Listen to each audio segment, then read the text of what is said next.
I love playing Candy Crush, and my second favorite wrestler ever is Kona Crush. Are you serious right now? Yo, H-Man here. You! Sorry, B-Rye, wasn't me. But didn't you? Not likely. Well, damn it, if it wasn't you, then who sent me these terrible Ultimate Deathmatch movies? I don't know, Ryan, but I'm kind of dealing with my own problems at the moment. Peacock cut all the skits where I wore blackface or talked with a cool Chinese accent. And what's worse, R-Truth got lost in the pirate ship on Mania weekend. We've been trying to find him ever since. Anyway, good luck with your shit movie, Bippity Boppity Boop. Hey, let's do it for the content. Megaran, let's go. Let's get it. Dick Kick City. It gets gritty when Megaran come through, the kid gets busy. Work yourself into a shoot, but you know it's legit. Like what you like, just don't be a dick. Hey, wrestling with regret. Let's get it. Yeah. What's that set? Maybe you should bottle it. Drink it and spray it on, get Claude to model it. 8 years in, can't look back. Who else can make the little sweatsuits look whack? Wrestling with regret. Let's get it. Yeah. Well, it's time for Ultimate Deathmatch 2, the sequel nobody asked for to a film that nobody with a brain made. The original had so many problems with it, I didn't think it was possible to do much worse. But ever the overachiever, writer, director, and supposed star of the movie, Sean Kane, did it. Son of a bitch, he did it. Want to know what happened in the first movie? Here, I'll make it quick. There. Now that it's in your system, we can begin. Sorry, by the way, for the self-destruct command I put in there. UDM 2 opens with a recap of the first tournament, now with cool filters. Honestly, if the original were like this the entire time, it would have been a major improvement. It ends with a final tribute to the Russian python who was killed at the end, looking noticeably different from this iconic moment. I just love killing people! Oh, and I finally learned who this guy in the cowboy hat was that kept cutting to during the matches. This is actor Barry Radcliffe, who according to his IMDb profile, is known as Hollywood's auctioneer, having played one in about a dozen of his acting credits over the years.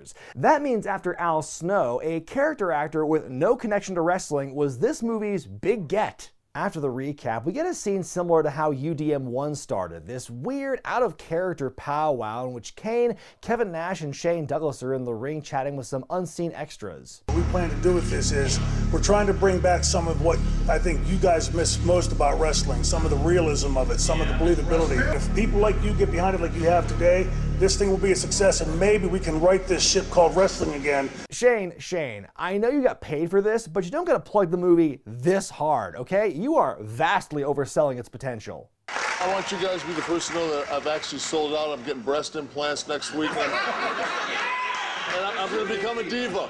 And like in number 1, this bit had nothing to do with the story either. It's just some legends shooting the shit and the director trying to insert himself as some authority on the topic. It's really weird. In this world, the first Ultimate Deathmatch was a huge success, and because I guess they're being pursued by the federal government now, they're taking this baby on the road. Next stop, the OVW Arena in Louisville, Kentucky, complete with all that branding they made absolutely no effort to conceal. I don't know if it was part of the deal to get the venue in the first place, or if Sean Kane legitimately didn't think to, like, order a new apron or something, but either way, from a story perspective, it sure makes them pretty easy to catch. Great!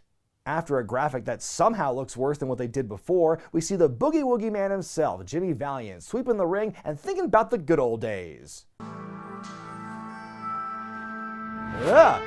Less than 4 minutes in and we already have a flashback montage, complete with a crap slideshow and a bunch of sepia-tone footage they clearly don't have the rights to. You seen Jake around? You seen Jake around? Nice to see you again, young man. Thank you. You seen Jake around? Al Snow's first line delivered 3 times in a row. Jimmy and Al, reprising his role as Frosty James, reminisce about the glory days for a bit in a conversation in which they're both conspicuously wearing microphones. Jimmy's hitting his mic. I've outlived 2 wives, 1 child, and unfortunately, all my money.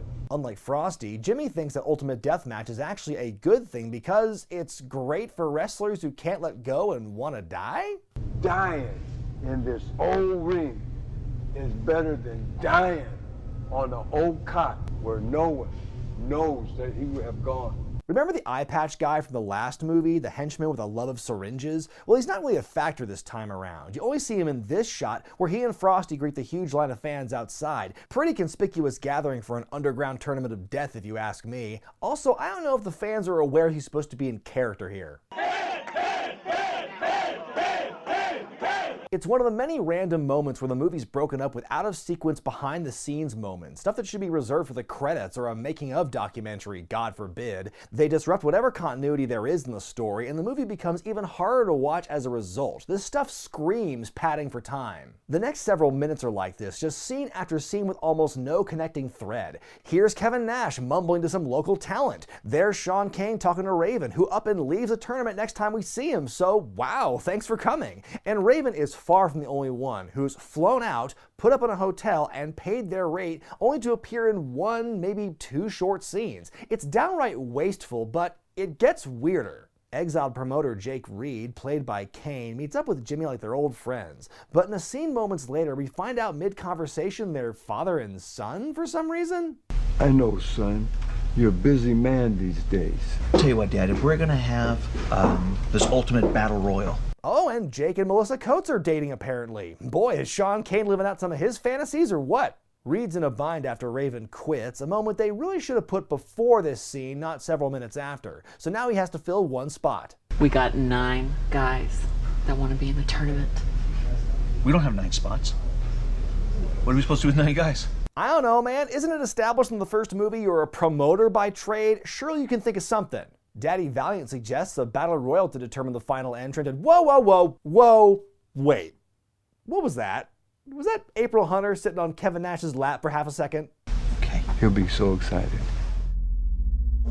Just make it fun. Oh, good. Editing troubles. I wonder if we'll see any more of those today.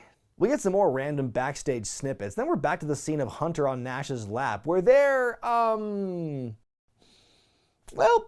they're not making out per se, they're more like, nuzzling faces? But that's not even the weirdest thing about this scene. First of all, I don't care how charming Kevin Nash may be, no lady's gonna make out with him right up against this training dummy. Also, is it me, or is this mic operator getting a little too bold? Jerry, no! But before you get too excited about the possibility of them ramping up from face nuzzling to arm stroking, I'm sorry to tell you, you're never seeing these two in the movie again, and this scene is never followed up on. Isn't this wonderful? Tension is high between Frosty and Jake as the Iceman begrudgingly takes his payment. Reed takes credit for Frosty's newfound fame in the tournament, despite Frosty also being a wanted man, okay? So who's gonna be playing me in the movie of the week? Well, just for your information, Jake, it's a cartoon. And you're a urinal cake called Piss Off. What? We finally get the scene where Raven walks away, but why are we seeing this wide shot with a visible camera crew? Are we not going to get that closer perspective? Is this security footage we're seeing, or are the viewers just omnipresent? What's going on? Shane Douglas versus Lodi. That is going to be stellar. You're so smart. I think this moment right here is why Sean Kane wanted to become a director in the first place. Then here comes former ECW and WWE star Kid Cash, who convinces Reed to put him in that qualifying battle royal. Really want to put yourself into something like that? Well, Mr. Reed, no disrespect, but I'm fucking Kid Cash. And it's finally time for some wrestling, and I will say, this is the one area where the sequel vastly improves on the original. In UDM 1, they filmed everything in a poorly lit bar with about a dozen people in the crowd, but the OVW arena is specifically designed to produce a televised wrestling product, so the quality of what you're seeing here is a million times better. And no offense to my pals in the Northwest, but by and large, the wrestlers here are more experienced and talented and are bigger names. It's true, Generation Z, Lodi was a pretty big deal in WCW. After a hard-fought battle royal with some slowed-down footage for dramatic effect, Kid Cash wins the whole thing to the tearful approval of his girlfriend Melanie, who is literally only referred to in this movie as Girlfriend Melanie. This is only the first hurdle in Cash's journey, and everyone's acting like he just won the world title. That was awesome! That was awesome! The commentary's improved from the last movie, as Snow has much better chemistry with OVW announcer Dean Hill than that Double R guy, even though Hill's commentary doesn't exactly match the vibe. TKO just thrown through a table to the floor by Kid Cash. Man, that'll rattle your beans. For some reason, though, we always see Brutus the Barber Beefcake at the announce desk, but we never hear from him all movie. I have a theory on this. I believe Snow and Hill had to go back and record brand new commentary for the movie in post-production, either because Brutus was really bad at his job, or because the microphones were never working in the first place.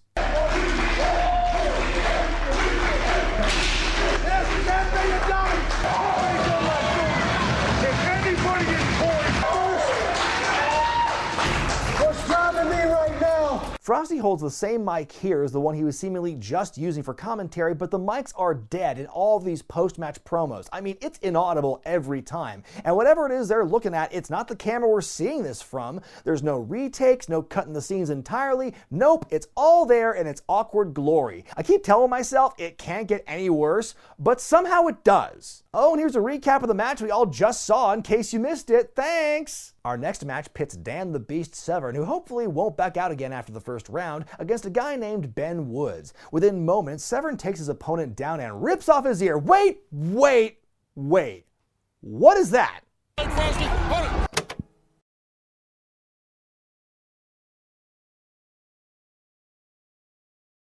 Oh my God. Media offline. Okay, what they wanted to have floating in the middle of this shot, I have no idea, but then the source file got moved or deleted or something, and so the editing program puts that media offline image there as a placeholder. Media offline in the final cut of this movie. Experimental student films are put together better than this. Up next, Shane Douglas bumps his ass off for Lodi before beating him in a short match. Then Kid Cash wrestles Johnny Swinger. The Sandman just pops up midway through, and they explain he was the original man in the spot Cash had claimed. Wait, then why'd they show Raven quitting earlier? Does that mean there's actually 2 spots open in this tournament, or am I giving Sean Kane way too much benefit of the doubt? The match turns into a triple threat apparently, which the referee is totally cool with, despite reprimanding Swinger moments before for the heinous act of choking Cash with wrist tape at Ultimate Deathmatch. Cash pins the Sandman, but the announcers implore that he wasn't an official entrant and the match is ongoing. Even in post-production they can't make it make sense. Cash makes Swinger tap out, we get another inaudible promo, still no dialogue from girlfriend Melanie, Snow breaks character, and they just leave it in. Continuing to fucking roll, what are we doing? I agree, Al. What the fuck are we doing? Fuck this shit right now. This is a big crock of bullshit. Finally, somebody in this movie who's on my wavelength. Here comes the real star of this picture, star maker Kenny Bolin. In a rant full of naughty words, Jim Cornette's former best friend tells Snow and Beefcake they ought to be ashamed of themselves, threatens to shut the whole thing down, decks a fan with his briefcase in a shot we almost miss, trips on the ring mat, and falls on his face. This thing needs to be shut down. Don't do it. It was the most coherent part of the whole movie. Well, you're goddamn right it was the most coherent part. It was not only that, it was the best part, and the fucking movie couldn't have been made to begin with if it weren't for me. I'm the one that negotiated the deal to get the OVW arena to begin with. Ah, well, there you go. That makes you responsible for 2 of the best parts of the movie, I guess. Hey, Zane, while I got you here, could I interest you in one of my leftover sets of these beautiful Beats by Poland headphones? Oh, thanks, Kenny, but I'm not really in the market for that right now, so... Well, I tell you what, Zane, I know you're thinking about it, but I'm gonna make you take this deal. If you act now, I'll throw in this director's cut, unedited edition of Ultimate Deathmatch 2, featuring me, Kenny the Star... Kevin Nash was in that movie? I don't even remember him being there. How did this picture get on the cover? Huh, okay, a tempting offer indeed. Kenny, what's that? Well, I don't see anything. What the... Boo! Get out of here, Kenny! Be gone! Holy Jesus! No! No, give me that to goddamn myself! No! No! Not there! No! Not again! No! In our last semifinal, Severn takes on Douglas. The man who commentary once refers to as the Beast from the East makes short work of the franchise with a leg submission. I guess there was only enough room in the budget for one gruesome injury because I think they really missed out by not having Severn just snap his leg in 2. Shane receives a standing ovation for that brilliant sub-3 minute match. He says he's coming back to win the next tournament or he'll quit the business. Damn, dude, is this illegal and poorly produced blood sport worth it? So the finals are set. Kid Cash versus Dan Severn. The winner gets $10 million in cash, but they have to kill their opponent to claim their prize. And look, the two combatants even share a locker room. Oh man, I bet the words exchanged here in this scene will be most heated. Are you ready for this? Yeah, I think in a few minutes. Hey, oh, I'm sore.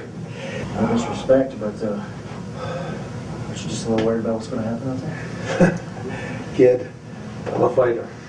Wow, that was some riveting discussion for two guys who are about to try and kill each other in the ring. Oh, and by the way, if we're not going to see this cameraman's perspective, can we at least get him and the boom mic out of the fucking shot? Look, everyone, girlfriend Melanie's about to have her first and only bit of dialogue in the entire movie, an hour and 10 minutes in. Don't blink. David! What are you doing? Look at your face. Oh, come on, you know it's all right. I don't want you to do it.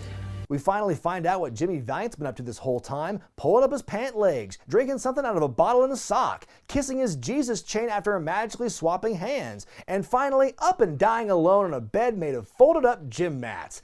God, you think Jake Reed could take a little bit better care of his old man? Cut. No. No, they didn't do that. Please tell me they didn't keep that in after that completely unnecessary death scene. Play it back. Please play it back. Cut. Ah! It's incredible! Well, if you haven't given up by now, you might as well watch through to the end. For a fight to the death, this battle between Cash and Severn looks very worked. In the end, Severn catches Cash in the rear naked choke, and our hero's life, or at least the last couple hours or so of it, flashes before his eyes as he slowly dies in the middle of the ring. Poor girlfriend Melanie gets in the ring and really sells the trauma, while the crowd just keeps chanting UDM over her. Like, what exactly are we meant to be feeling here? There's no weight, there's no drama to any of this. There's no reason for us as an audience to sympathize with Kid Cash. There's no follow-up on Dan Severn winning the tournament. And for fuck's sake, can we please keep the aspect ratios consistent?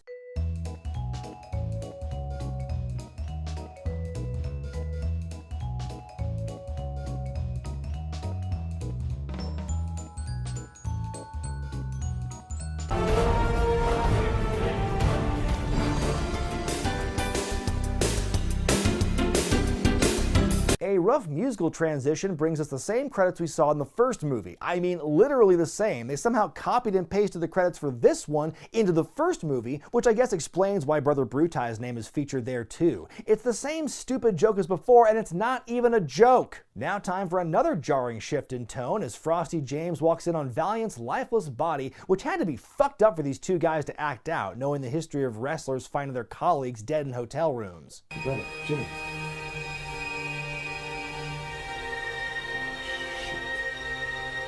But it's not just Frosty who finds him. We also get Jake Reed, who takes his father's sudden death pretty well, all told. And finally, Al's then-wife Bobcat, who up until this point had been nowhere to be seen in the movie. I wonder if Kane's shoulder is still hurting after that huge bone he had to throw. Jimmy was right. We're not doing a bad thing here. We serve a purpose. It's the right thing to do. So, because Jimmy died a lonely death on the cot, that means we should be okay with wrestlers risking dying in the ring? No? Oh. Huh. This scene must be really quiet or something.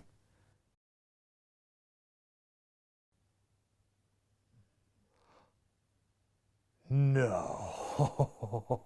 Oh my God. Are you telling me this scene's got no audio? Like no music, no voice, just silence? Oh, that is just unreal. Oh, and let me guess, it's the last scene of the movie. It's the last scene of the movie! Are you fucking kidding me? Okay, all right. At this point, I am convinced that the editor just had it out for the director and wanted to make him look bad, because nobody makes this many glaring errors in a single movie by mistake.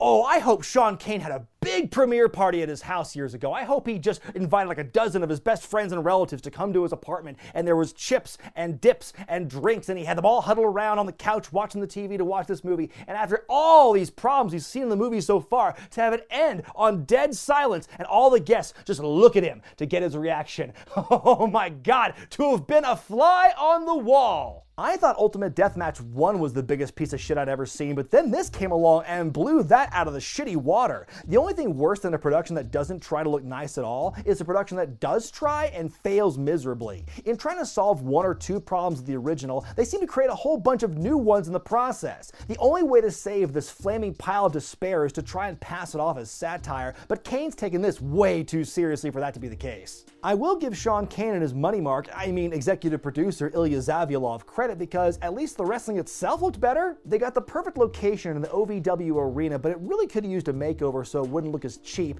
and I applaud their move to spend more money on veteran wrestlers instead of hiring a bunch of indie guys with way less experience. But why bring so many in when you're only going to really use a few of them? I know I'm going to eventually have to review the third movie at some point, but I shouldn't have to in order to get an explanation as to why Kevin Nash and April Hunter were rubbing cheeks in a fucking storage closet. The movie is so jam-packed with regular-ass wrestling matches, which you don't need a movie to see, they forgot to give the talent any backstory or character work. We get some acting at the beginning and the end, but there is a dearth of storytelling in the middle. For a movie that was seemingly so desperate to add any old bullshit it could to make it long enough, they missed a lot of chances to film things that would actually get viewers to care. I've been told that production lasted 3 days in Louisville, which absolutely blows my mind because this entire movie has the energy of, we have 12 hours to get in and get out, no time for retakes. Some other gems you'll find in the credits include Al Snow burying the hell out of the movie while staring a hole in the camera lens, some of the veterans spinning a yarn about how great ECW was back in the day, and Dan Severn talking about training to fight, only for his clip to be cut off at the end simply because the credits were over.